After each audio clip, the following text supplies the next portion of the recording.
નમસ્તે બેન,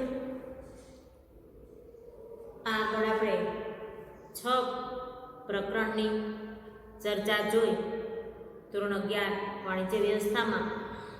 તો 6 પ્રકરણમાં આપણે દરેક ધંધાથી માનો વૈયક્તિક માલિકી, ભાગીદારી, સંયુક્ત કંપની, જોઈન્ટ સ્ટોક કંપની અને આગળ આપણે આ દરેકની ચર્ચા જોઈ. આ દરેકમાં એવી બાબતો રહેલી કે કોઈ પણ ધંધાની શરૂઆત કઈ રીતે શક્ય બને છે એ બાબતોની સ્પષ્ટતા આપણે જોવાની હોય. તો એ જોયા બાદ હવે પછીનું 7મું પ્રકરણ જોવા જઈ રહેલા છે ને, તો કહી શકાય કે એ જે રહેલા છે કે જે એકમનું નામ એટલે કે યુનિટનું નામ કહી શકીએ આપણે કે જાહેર ક્ષેત્ર, ખાનગી ક્ષેત્ર અને વૈશ્વિક સાહસો તરીકે આપણે ઓળખવાનું છે. પ્રકરણ 7 છે કે યુનિટ 7 છે એ જાહેર ક્ષેત્ર કોને કહી શકાય છે, ખાનગી ક્ષેત્ર કોને કહી શકાય છે અને વૈશ્વિક સાહસો. તો પહેલા તો પોઈન્ટને સમજીએ. જાહેર ક્ષેત્રની ભૂમિકા કેવા પ્રકારે રહેલી છે, એની લાક્ષણિકતાઓ, એનાથી મળતા ફાયદાઓ આ આપણે જોવાનું છે. એના પછી જોઈએ બીજો પોઈન્ટ, તો ખાનગી ક્ષેત્ર કોને કહી શકાય છે, ખાનગી ક્ષેત્રની ભૂમિકા કયા પ્રકારે રહેલી છે અથવા કેવી રીતે કાર્ય કરે છે એ બાબતોની સ્પષ્ટતા જોવાની છે. એના પછીથી વૈશ્વિક સાહસો, માનો આંતરરાષ્ટ્રીય સાહસ વ્યક્તિ કોઈ પણ ધંધો આગળ વધારે અથવા તો પોતાના બિઝનેસમાં આગળ વધે ને એ સમયના જે વિદેશી અથવા તો આંતરરાષ્ટ્રીય બાબતો કેવી રીતે શક્ય બને છે એ બાબતોની સ્પષ્ટતા આપણે જોવાની છે. તો પેલા આપણે પ્રસ્તાવના જોઈએ કે કહી શકીએ કે આઝાદી પછી ભારત સરકારે મિશ્ર અર્થતંત્રનો સ્વીકાર કરવામાં આવેલો છે અને આ મિશ્ર અર્થતંત્રને સ્વીકારી જાહેર અને ખાનગી સાહસોને વેગ આપવાનું કાર્ય કરેલું છે. આ વેગના કારણે જે વ્યક્તિક માલિકી, ભાગીદારી, જોઈન્ટ સ્ટોક કંપની, સંયુક્ત હિસ્સાવાળી જે પણ મંડળીઓ આવી દરેક જે કાર્ય કરે છે એની સાથે સાથે આ જાહેર ક્ષેત્ર કેવી રીતે પોતાનો મહત્વનો ફાળો આપી શકે ને એ બાબતોને સ્વીકારવામાં આવેલી છે. તો મિશ્ર અર્થતંત્ર એ દ્રષ્ટિએ કે ખાનગી અને જાહેરના બંનેના મિશ્રણથી જે પણ ઔદ્યોગિક એકમો સ્થપાય છે અને એ ઔદ્યોગિક એકમો એ વ્યક્તિથી લઈ અને સરકાર સુધી અને દરેક ધંધાકીય સાહસો મહત્વના બની રહે એ માટે થઈ અને સરકારે પ્રયત્ન કરેલા છે અથવા સરકાર દ્વારા પ્રયત્ન કરવામાં આવેલા છે. તો આ જે પણ જે સમયમાં એ સમયની પરિસ્થિતિ આઝાદી પછીના જે પણ સમયમાં જે વ્યક્તિક માલિકી કે ભાગીદારી જે બિઝનેસ હોય એ શું કરી ન શકતા હતા, તો કે એ પોતે પોતાના જે આર્થિક વિકાસમાં મહત્વનો ફાળો, વધારે મહત્વનો ફાળો આપી શકતા ન હતા. આ બધી જ બાબતોને સ્વીકારવા માટે સરકારે જે ખાનગી સાહસોને પોતાની સાથે રાખી અને જે ઉદ્યોગોમાં વધારે ને વધારે વિકાસ થાય ને એવા પ્રયત્ન કરવાનું કાર્ય એ સમયે કરવામાં આવેલું હતું. તો કહી શકીએ આપણે કે જે જાહેર ક્ષેત્ર છે એ 1956માં એ હેતુથી નક્કી થયા જેના કારણે ઔદ્યોગિકરણના વિકાસને વેગ મળ્યો. 1956થી જે ઔદ્યોગિક એકમોને વધારે ને વધારે વેગ મળે એવા પ્રયત્ન કરવામાં 1956થી આવેલા હતા અને વિકાસના જે પણ ઔદ્યોગિકરણને વિકાસ આપવાનું કાર્ય એ સમયથી કરવામાં આવેલું હતું. એ સમયે વધારે પ્રયત્ન કરવામાં આવેલા હતા. તો કહી શકાય કે 1956થી આ ઔદ્યોગિકરણને વિકાસનો વેગ આપવામાં આવેલો છે.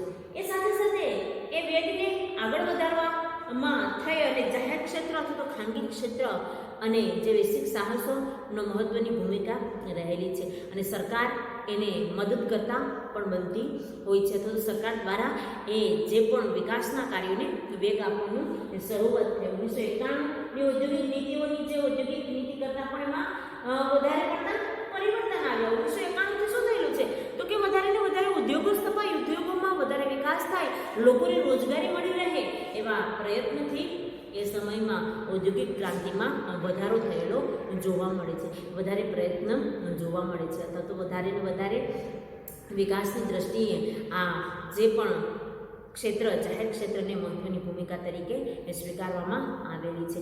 તો આ પ્રસ્તાવની વાત થઈ કે જે પણ ઉદ્યોગો કે જે પણ એકમો છે એને વધારે વેગ મળે એ માટે થઈ અને સરકારે ખાનગી અને જાહેર ક્ષેત્ર, આગળ આપણે એ પણ આવશે, ખાનગી અને જાહેર ક્ષેત્રના સંયુક્ત પ્રયાસથી જે પણ શું થયેલા છે કે ઘણા બધા વિકાસના કાર્યો થયેલા છે, ઘણા બધા સમાજને અથવા તો વ્યક્તિને અથવા તો રાષ્ટ્રને મદદ કરતા પણ બનેલા કહી શકાય એમ છે.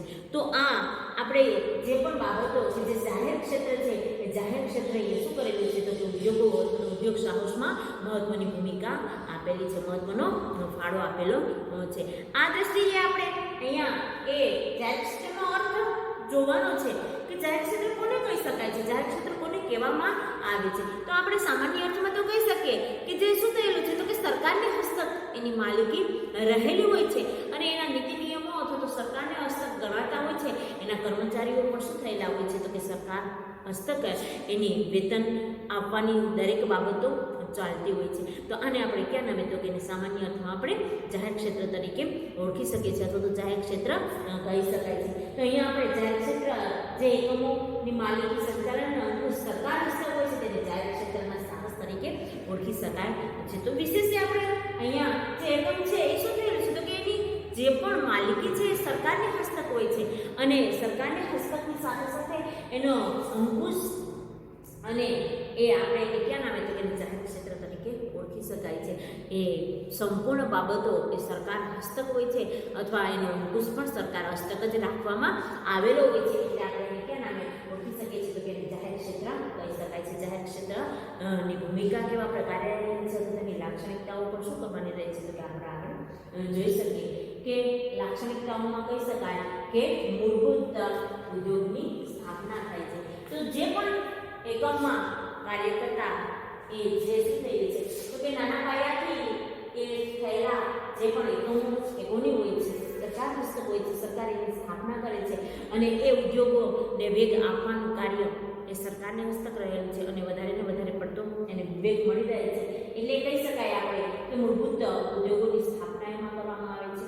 એ ઉદ્યોગોને વધારે વેગ મળે એ ઉપરાંત પણ એકમોની માલિકી એ સરકારને હસ્તક રહેલી છે અને સરકાર એની પર અંકુશ પણ રાખે છે અને એ કાર્ય કરતા પણ રહેલા છે. એટલા માટે કહી શકાય કે જે મૂળભૂત સ્થાપના છે અથવા મૂળભૂત ઉદ્યોગો છે એ કોણ રાખતા જોવા મળે છે તો સરકાર હસ્તક હોય છે. એને જ આપણે જાહેર ક્ષેત્ર તરીકે ઓળખી શકાય છે. પહેલી જે લાક્ષણિકતા કે મૂળભૂત ઉદ્યોગોની સ્થાપના એના દ્વારા શક્ય બને છે. તો એ સાથે સાથે બીજી બાબત જોઈએ તો ઇજારાશાહી ને નાબૂદી મળેલી છે કે જે મિશ્ર અર્થતંત્રને સ્વીકારવાના કારણે એ જે પણ જે લોકો ઇજારાશાહીથી અથવા તો અમુક અમલદારશાહીના કારણે પોતે જ એ શું થયેલા છે તો ઊંચું કરવાના જે પોતે અથવા તો જે આર્થિક રીતે સદ્ધર વ્યક્તિ એ ઇજારો રાખી લે, અન્ય વ્યક્તિઓને એમાંથી જે આવક મળવી જોઈએ એ મળતી હોતી નથી, જેના કારણે ઇજારાશાહીને શું મળી શકે છે તો કે એની નાબૂદી કરવામાં આવેલી છે. એને નાબૂદ કરી નાખવામાં આવેલા હતા એટલે કહી શકીએ કે એમાં ઇજારાશાહી ચાલતી હોતી નથી. બીજી લાક્ષણિકતા એ જોઈ શકાય છે સંતુલિત પ્રાદેશિક ઔદ્યોગિક વિકાસ પણ જોવા મળે છે. તો જે પ્રદેશમાં જે આર્થિક રીતે સદ્ધર હોય આર્થિક રીતે સદ્ધર ન હોય છતાં એ શું થયેલા છે તો કે ત્યાં જે પ્રદેશમાં સંતુલિત રીતે યોગ્ય પ્રમાણમાં જે સુવિધાઓ મળવી જોઈએ એ ન મળતી હોય, પાયાની સુવિધાઓ ન મળતી હોય એવા વિસ્તારોમાં સરકારે પોતે હસ્તક લઈ અને ત્યાં ઉદ્યોગોની સ્થાપના કરવામાં આવેલી છે. એમાં વિલાયત છે, બેરોલા છે, આ દરેક અનેક જે અંકલેશ્વરને એ બાજુમાં જે એવો એરિયા કે જ્યાં કોઈ જઈ પણ ન શકે એવા જંગલી વિસ્તારોમાં પણ આવા ઉદ્યોગોની સ્થાપના કરવામાં આવે, અનેક લોકોને રોજીરોટી મળી રહે એ માટે થઈ અને સંતુલિત વિકાસ અથવા તો ઉદ્યોગો સ્થપાય જેના કારણે થઈ અને ઘણી બધી સુવિધાઓ પણ પ્રાપ્ત થાય છે. તો એ આપણે બીજી બાબતમાં આપણે જોયું. એની સાથે હવે સમાજ કલ્યાણનો હેતુ રહેલો છે. જાહેર એકમોનો મુખ્ય હેતુ સમાજના વિકાસમાં અથવા તો સમાજને વધારે આગળ વધે, આર્થિક રીતે વિકાસ થાય, અન્ય વ્યક્તિઓની જરૂરિયાતો સંતોષાય એવો એ જાહેર એકમોનો હેતુ છે. ખાનગી એકમો પોતે નફો કરવા જ ઈચ્છતા હોય છે, જ્યારે જાહેર એકમ અન્યનું કલ્યાણ કરવાનું અથવા તો અન્ય વ્યક્તિઓને સુવિધાઓ પ્રાપ્ત થાય એવા પ્રયત્ન કરવામાં આવતા હોય છે. જે શું થઈ શકે છે, તો કે ઘણી બધા બાગ બગીચાઓ હોય છે, જે દવાખાનાઓ હોય છે, આ સમાજના એ કલ્યાણ માટે થઈને શક્ય બનાવતા હોય છે. તો એ જાહેર એકમ કહી શકાય છે. નફાનું નીચું ધોરણ કહી શકીએ આપણે કે જાહેર એકમો એવું નથી ઈચ્છતા વધારે ને વધારે નફો કરવો, પણ અન્ય વ્યક્તિઓને એમાંથી પોતાની જરૂરિયાતો સંતોષાય અને જે નાનો માણસ પણ પોતાના માટે થાય અને પોતાની જે પણ જરૂરિયાતો સંતોષી શકે એ બાબતોનો ઉદ્દેશ્ય એનો રહેલો હોય છે. એ બાબતોને એ સ્વીકારતા હોય છે. એ સાથે સાથે રાષ્ટ્રીય હિતની જાળવણી શક્ય બને છે. એની સાથે એ જે પણ જાહેર એકમો પોતાનું કાર્ય કરતા હોવાની સાથે સાથે એ અનેક સુવિધાઓ પ્રાપ્ત થાય છે. અનેક સુવિધાઓ પ્રાપ્ત થવાના કારણે અનેક વ્યક્તિઓની અથવા તો સમાજની અને સમાજ એ યોગદાન પોતાના દેશ માટે આપે છે. આ રીતે એ રાષ્ટ્રીય નીતિની પણ જાળવણી થઈ શકે છે. એ ઉપરાંત સાતમી બાબત જોઈએ તો રોજગારીની તકો ઊભી થાય છે. અમુક પ્રદેશોમાં એ ઉદ્યોગો સ્થપાવવાથી અમુક ઘણી બધા જે પણ કંપનીઓ કે એના કારણે થઈ અને એ વિસ્તારમાં રહેતા લોકોને સુવિધાઓ પૂરી પાડી શકાય છે. તો એ સુવિધાઓ પૂરી પાડવા માટે એને રોજગારી મળી રહેવી આવશ્યક છે. તો આ રોજગારીની નવી તકો ઊભી કરવાનું મહત્વનું કાર્ય એ જાહેર એકમનું રહેલું છે. જાહેર એકમ આ રીતે ઘણી બધી તકો ઊભી કરે છે અથવા તો રોજગારીની નવી તકો ઊભી કરે છે. અનેક લોકોને રોજીરોટી પૂરી પાડે છે. દેશના આર્થિક વિકાસમાં પણ વધારો થઈ શકે છે.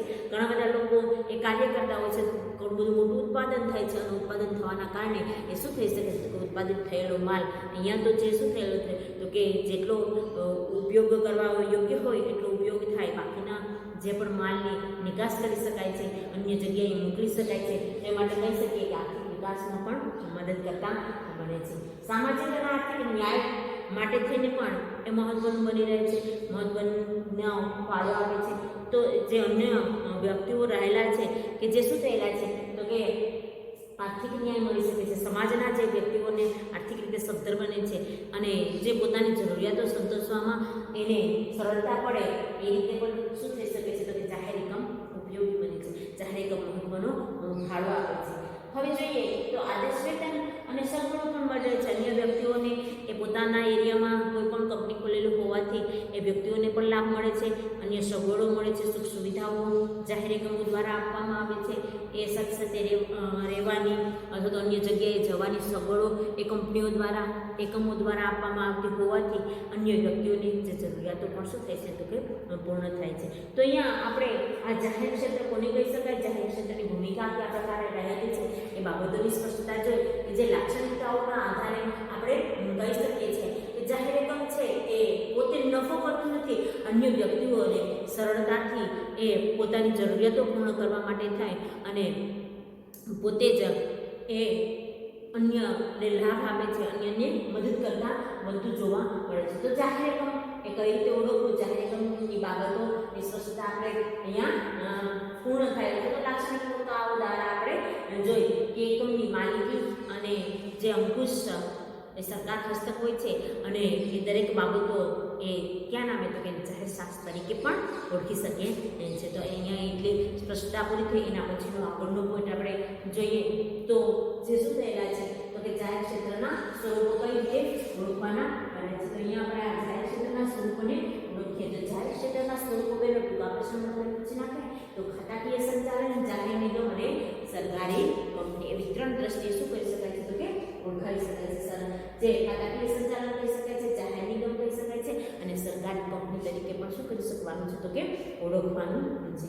તો અહીંયા આપણે ખાતાકીય સંચાલન એટલે કે જે શું થયેલા છે તો કે સરકારની હસ્તક હોય છે, સરકાર દ્વારા જ ખાતું અસ્તિત્વમાં આવે છે. સંસદ કે વિધાનસભા આ દ્વારા જે શું થયેલું છે તો કે જે વ્યક્તિઓની નિમણૂક કરવામાં આવે છે એના દ્વારા જેનું સંચાલન શક્ય બનતું હોય છે. રાજ્ય સરકાર કે કેન્દ્ર સરકાર એને ચલાવતી હોય છે અને એ જે પણ રાજ્ય કેન્દ્ર સરકાર બંનેના સહિયારા પ્રયત્નથી પણ એ ખાતાને ચલાવવામાં આવતું હોય છે. એને આપણે ક્યાં ઓળખી શકીએ છીએ તો કહી શકીએ કે ખાતાકીય સંચાલન કહી શકાય છે. તો આ ખાતાકીય સંચાલનના ઉદાહરણોમાં આપણે જોઈએ તો ટપાલ ખાતું છે, રેલવે ખાતું છે. તો એ કોના દ્વારા સરકારની હસ્તક રહેલું છે, જે કેન્દ્રીય સરકાર દ્વારા એ ચલાવાતું હોવાથી એને આપણે સરકારની હસ્તક જે પણ જવાબદારીઓ કહી શકાય છે. તો આ ખાતાકીય સંચાલનની ઓળખાણ આપણે મેળવીને તો ખાતાકીય સંચાલનની લાક્ષણિકતાઓ પણ અહીંયા તમને સ્પષ્ટ આપવામાં આવી છે. તો 5 લાક્ષણિકતાઓ દ્વારા એની સ્પષ્ટતા પણ શક્ય બને છે.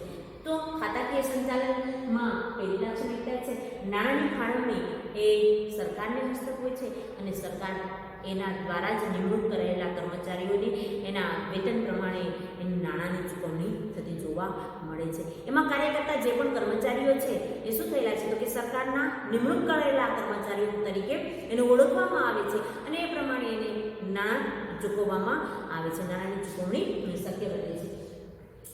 એ સાથે સાથે હિસાબોની જાળવણી પણ એ જે પણ કામ કરતા કર્મચારીઓના હિસાબોની જે પણ જાળવણી કરવાની હોય છે એ સરકારને હસ્તક મોકલવાની હોય છે. જે રાજ્ય સરકાર કે કેન્દ્ર સરકાર હસ્તક એ રહેલી હોય છે. જે હિસાબી કામકાજ પણ શું થવાનું હોવું જોઈએ તો કે સંપૂર્ણ જવાબદારી એ સરકાર હસ્તક હોય છે અને એ નિભાવવાની પણ હિસાબી કામકાજ પણ જાળવણી કરવાની હોય છે. કર્મચારીની નિમણૂકમાં જોઈએ તો કર્મચારીની નિમણૂક પણ એ સરકાર હસ્તક હોય છે. ખાતાકીય સંચાલન દ્વારા જ શક્ય બને છે. એની ભરતી પસંદગી એ માટે થઈ અને જે પણ કામગીરી કરવાની રહે છે સરકાર હસ્તક રાખવામાં આવતી હોય છે. સરકાર એ પોતે જ એના સરકારી કર્મચારીઓને એની ડિગ્રી પ્રમાણેની નિમણૂક કરવામાં આવે છે.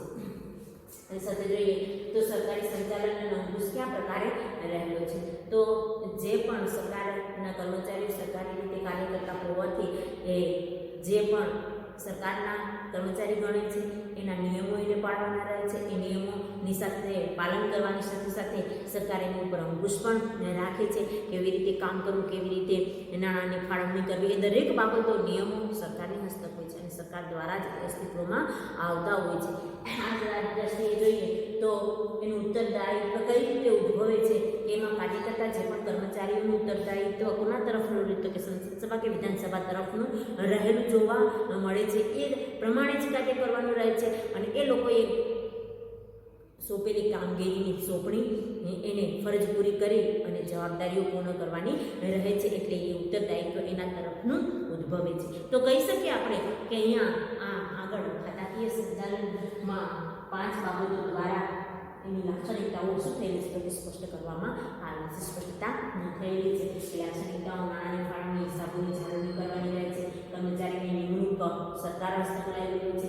અંકુશ અને સંચાલન પણ સરકારની હસ્તક છે. જ્યારે ઉત્તરદાયિત્વ એ વિધાનસભા કે સંસદ સભાને જવાબદાર રહેતું હોય છે. તો કહી શકાય આપણે કે જે જાહેર સાહસ છે એ સંપૂર્ણ સરકાર દ્વારા જ અસ્તિત્વમાં આવે છે. સરકાર દ્વારા એ જે પણ કાર્ય કરતા કર્મચારીઓ એ શું થતા હોય છે તો કે એ સંભાળતા જોવા મળે છે અને સંભાળવાની સાથે સાથે એ પોતે કાર્ય પણ એને સરકારની હસ્તક જ કરવાનું રહેતું હોય છે. તો આ બાબતમાં 7મું ચેપ્ટરમાં આપણે 2 પોઈન્ટ અહીંયા પૂર્ણ થયેલા ગણીએ જેથી કરી અને ખ્યાલ આવે કે પ્રસ્તાવના પણ કઈ બાબતો રહેલી છે, જાહેર ક્ષેત્રની લાક્ષણિકતાઓમાં કઈ બાબતો અહીંયા આપણને આપવામાં આવેલી છે, જાહેર ક્ષેત્રનું સ્વરૂપ કયા પ્રકારે સ્પષ્ટ કરવામાં આવેલું છે. તો સમજણ આપણે શું થઈએ તો કે જ્યારે પણ આપણે આ પીરિયડ જોઈએ અથવા તો ભણીએ ત્યારે બુક ખુલ્લી રાખવાની જેથી કરીને આપણને ખ્યાલ આવે અથવા તો પહેલાં વાંચી લેવાનું અને પછી પીરિયડને સાંભળવો અથવા તો જોવો જેથી કરી અને આપણને એ સમજવામાં સરળતા રહે. તો અહીંયા સુધી રાખીએ. હવે આગળનો પોઈન્ટ